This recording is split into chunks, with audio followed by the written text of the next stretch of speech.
नमस्कार मेरे प्यारे साथियों। तो आज के इस वीडियो में हम चर्चा करेंगे संविधान के भाग 1 के बारे में। संविधान के भाग 1 के अंतर्गत हम आज 4 अनुच्छेदों को यहाँ पर समझेंगे, अनुच्छेद 1 से लेकर 4 तक।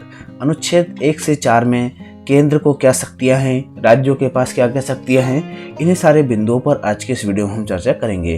तो चलिए चीज़ों को एक एक करके समझते हैं। सबसे पहले हम बात करें कि आखिर भाग 1 है क्या। देखिए, भाग 1 जो है उसमें संघ और उसके राज्य क्षेत्र के बारे में चर्चा की गई है। मतलब संघ जो होगा भारत का, उसका नाम क्या होगा और उसका राज्य क्षेत्र क्या होगा, उसमें किस किस को शामिल हो गए, ये सारे बिंदु इस भाग में कवर किए गए हैं। सबसे पहले हम बात करें अनुच्छेद 1 की। तो अनुच्छेद 1 जो है ये बताता है भारत का या संघ का नाम। अनुच्छेद 1 कहता है कि इंडिया दैट इज़ भारत। ठीक है, यहाँ पर ये हमारे देश का नाम बताता है। इंग्लिश में लिखा है इंडिया दैट इज़ भारत और हिंदी में इसे कहेंगे इंडिया यानी भारत। भारत जो होगा वो राज्यों का संघ होगा। ठीक है, तो यहाँ पर तो इसने नाम बता दिया और यहाँ पर एक शासन पद्धति के बारे में थोड़ा सा हिंट दे रहा है। ठीक है, राज्यों का संघ है, ना कि राज्यों का समूह। ये कोई ग्रुप नहीं है, जैसे कि किसी ने ग्रुप बना लिया हो, कोई आपस में एग्रीमेंट कर लिया हो, उस टाइप से नहीं है। ये एक यूनियन है और यहाँ पर जो सेंटर होगा वो काफ़ी पावरफुल होगा और सेंटर के हिसाब से ही राज्यों को चलना होगा। सेंटर के पास ही सारे रूल्स रेगुलेशन बनाने की ज़्यादातर शक्तियाँ होंगी। ठीक है, दूसरी बात यहाँ पर लिखी हुई है कि भारतीय संघ जो है ये राज्यों के बीच कोई समझौता नहीं है। ठीक है, राज्यों को संघ से अलग होने का कोई अधिकार नहीं है। ठीक है, कोई भी राज्य है, जैसे कि अभी हम देखते हैं कि लगभग 28 राज्य हमारे पास है, तो इन 28 राज्यों में से किसी भी राज्य को कोई शक्ति नहीं है कि वो हमारा जो यूनियन है उससे अलग हो सके। ठीक है, तो यहाँ पर जो यूनियन है, हमारा केंद्र है, वो काफ़ी पावरफुल है। बात करें भारतीय क्षेत्र की, तो भारतीय क्षेत्र में हमें 3 श्रेणियां देखने को मिल सकती है। देखिए, यहाँ पर आपको लिखा है कि राज्यों का संघ होगा। तो राज्यों का संघ का मतलब ये नहीं है कि सिर्फ यहाँ पर राज्य ही है, इसमें और भी क्षेत्र शामिल हो सकते हैं।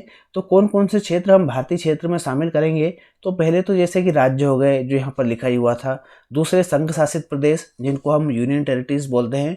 और तीसरे आते हैं ऐसे क्षेत्र जिन्हें कभी भी अधिकृत किया जा सकता है। ठीक है, ऐसे क्षेत्र होते हैं जैसे कि पहले गोवा था, सिक्किम था, ये लगे तो भारत से ही थे पर इनको उस टाइम तक शामिल नहीं किया गया था, तो ऐसे क्षेत्रों को भी भारतीय क्षेत्र की श्रेणी में ही यहाँ पर रखा गया था।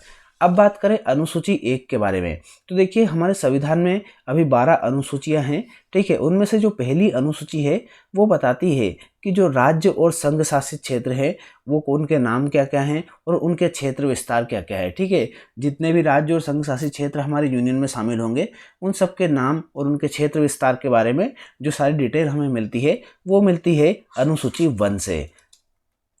अब बात करें कि वर्तमान में भारत में कितने राज्य हैं, तो वर्तमान में भारत में 28 राज्य हैं और 8 केंद्र शासित प्रदेश है। ठीक है, अभी 29 थे, अभी JNK को 2 टेरिटरीज में यहाँ पर डिवाइड कर दिया गया है और उसको पूर्ण राज्य के दर्जे से हटा दिया गया है। तो अब यहाँ पर पूर्ण राज्य 28 बचे हैं और 8 हो गए हैं केंद्र शासित प्रदेश। अब हम बात करते हैं आर्टिकल 2 की।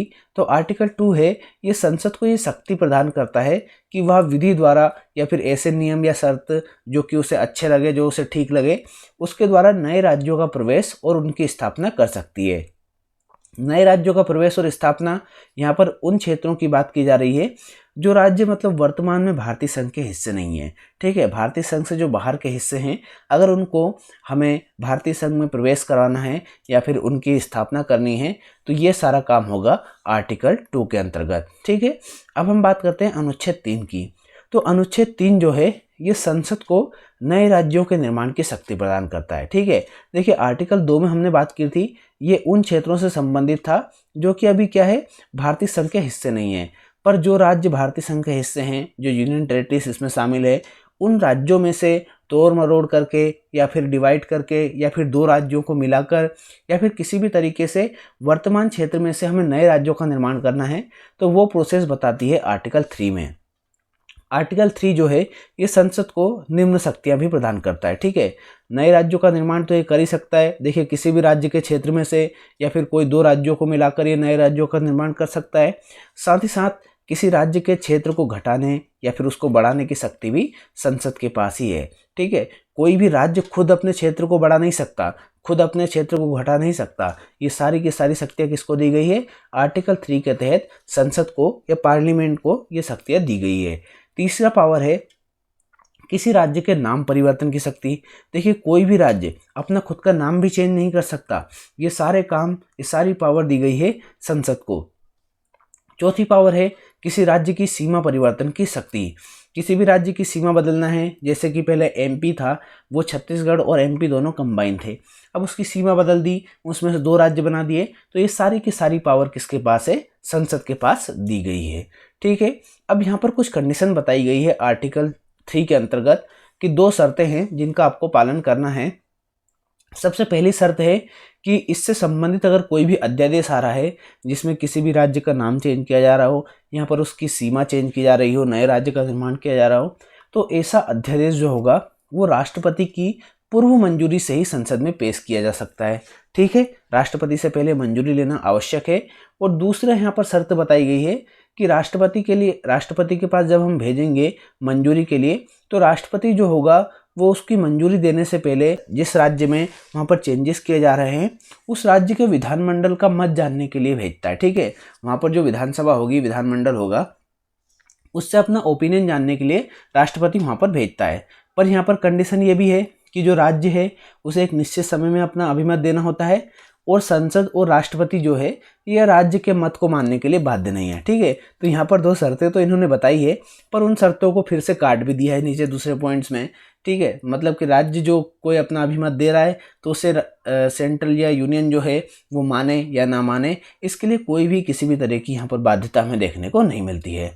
ठीक है, तो यहाँ पर पूरी पावर से संसद के पास या सेंट्रल गवर्नमेंट के पास कि वो किसी भी राज्य के नाम को, किसी भी राज्य के अब उसके क्षेत्र को कुछ भी वहाँ पर बदल सकती है। अब बात करें आर्टिकल 4 की, तो आर्टिकल 4 जो है ये यहाँ पर बताता है कि आर्टिकल 2, ठीक है, आर्टिकल 2 जिसमें कि हम नए क्षेत्रों को शामिल करते हैं, और आर्टिकल 3 जिसमें राज्यों का निर्माण होता है या फिर सीमाओं में परिवर्तन होता है, क्षेत्रों में परिवर्तन होता है, उनके नाम में परिवर्तन होता है, ये सारे जो कार्य यहाँ पर किए जाएंगे अनुच्छेद 2 और 3 के तहत, इन सभी कार्यों को अनुच्छेद 368 के तहत संविधान संशोधन नहीं माना जाएगा।